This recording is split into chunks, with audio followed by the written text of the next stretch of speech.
Duró solo 33 días como papa, murió en mitad de la noche, y, más de 4 décadas después, su muerte sigue siendo uno de los grandes misterios no resueltos del siglo XX. Hoy te hablaré de Albino Luciani, conocido como Juan Pablo I, y el misterio de su muerte. Yo soy Jorge Santana, bienvenidos a un nuevo video y te recuerdo que seguiré contando lo que otros prefieren callar. Antes de iniciar, si te gustan los videos de misterios y casos paranormales, te invito a que me sigas.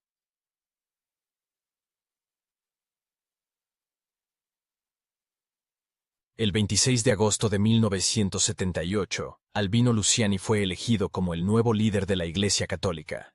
Su elección fue sorpresiva. No era el favorito, ni el más poderoso, ni el más político. Era un hombre discreto, de provincia, con un aire de humildad que contrastaba con los ropajes dorados del Vaticano. Cuando aceptó el papado, lo hizo bajo el nombre de Juan Pablo I, en honor a sus dos predecesores inmediatos. Juan XXIII, símbolo de apertura y renovación, y Pablo VI, quien había sostenido a la Iglesia durante tiempos turbulentos. Desde el primer momento, Juan Pablo I mostró que no sería un papa como los anteriores. No quería el trono elevado. No deseaba que lo cargaran en silla gestatoria. Rechazó las coronas. Sonreía con frecuencia, y hablaba con una sencillez desconcertante. Los medios pronto lo apodaron el Papa de la Sonrisa. Su carisma, su tono pastoral y su cercanía con la gente lo convirtieron, en apenas unos días, en una figura entrañable y profundamente humana. Pero detrás de esa sonrisa cálida, se encontraba un hombre con ideas muy claras.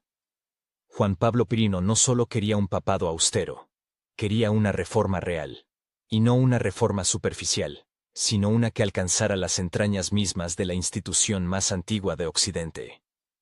Su objetivo no era otro que limpiar la casa. Entre sus prioridades se encontraba la reforma del Instituto para las Obras de Religión, mejor conocido como el Banco del Vaticano. Sabía que las finanzas vaticanas estaban plagadas de irregularidades, manejadas por manos ajenas a toda transparencia.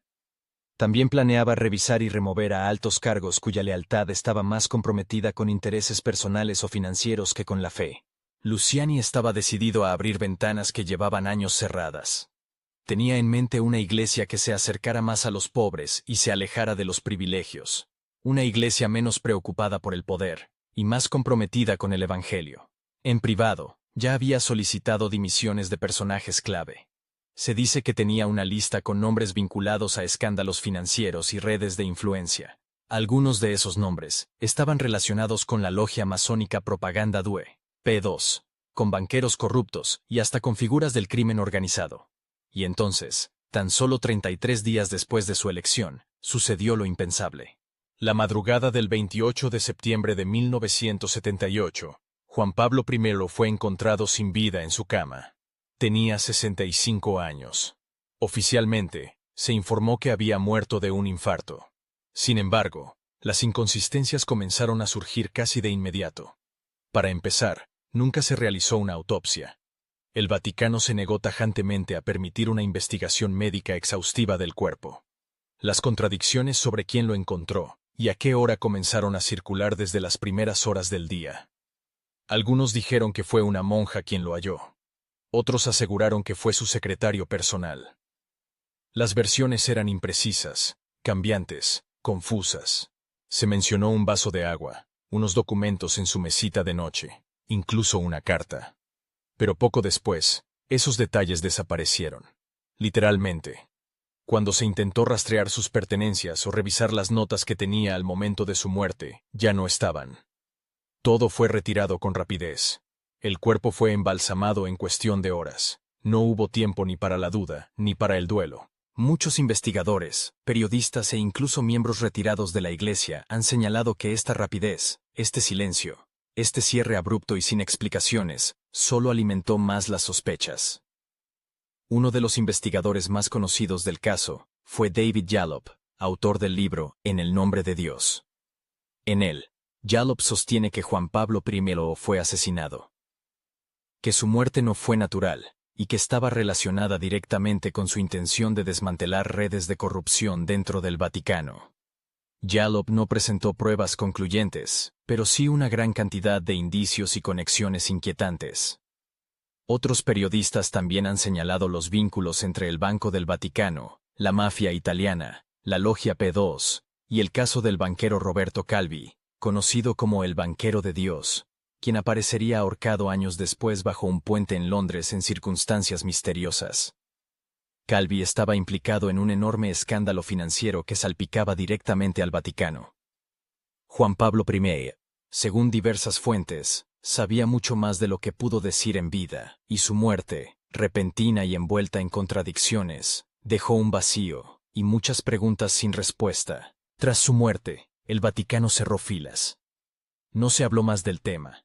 No se permitió especular. En menos de 2 meses, fue elegido un nuevo papa, Karol Wojtyła, que adoptó el nombre de Juan Pablo II. Con él llegó un nuevo periodo, más largo, más visible, pero también uno que dejó atrás las intenciones reformistas de Luciani. Curiosamente, poco después de su muerte comenzaron a salir a la luz escándalos financieros de enorme magnitud. El Vaticano, sus bancos, sus inversiones, sus relaciones con ciertas élites italianas y extranjeras quedaron expuestas. Era como si todo lo que Juan Pablo I había comenzado a destapar hubiese salido a flote, pero ya sin él para enfrentar las consecuencias. El legado de Juan Pablo I es complejo, pero profundamente simbólico.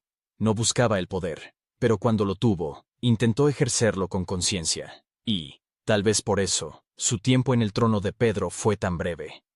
Su figura, beatificada en 2022 por el Papa Francisco, ha sido reivindicada como la de un hombre bueno, honesto, profundamente creyente. Un hombre que soñaba con una iglesia diferente, más cercana al mensaje de Jesús que a los juegos de poder. El acto de su beatificación fue, para muchos, algo más que un reconocimiento espiritual. Fue también una forma de cerrar una herida que había permanecido abierta durante más de 40 años. Una manera de devolverle, aunque tarde, el lugar que la historia parecía querer negarle. Y es que Juan Pablo I nos dejó un mensaje profundo, silencioso, pero poderoso, que el liderazgo auténtico no necesita de gritos ni de ornamentos. Solo necesita coherencia, sencillez y el valor de incomodar con la verdad. Hoy, no existe una prueba definitiva de que fue asesinado. Pero tampoco hay una explicación convincente que disipe todas las dudas. Su muerte es, a día de hoy, uno de los capítulos más oscuros y debatidos en la historia del Vaticano. Esta historia no trata solamente de religión. Trata del poder, de la integridad, y de lo que puede suceder cuando alguien se atreve a encender la luz donde durante siglos solo hubo sombras. El mundo lo recuerda por su sonrisa. La historia, por su valentía, y los que aún buscan respuestas, por lo que no se llegó a contar. ¿Tú qué opinas? Te leo en los comentarios. Si te interesan las historias donde el poder, la verdad y el misterio se cruzan, suscríbete y activa la campanita, porque aquí, la historia no termina donde otros la dejaron.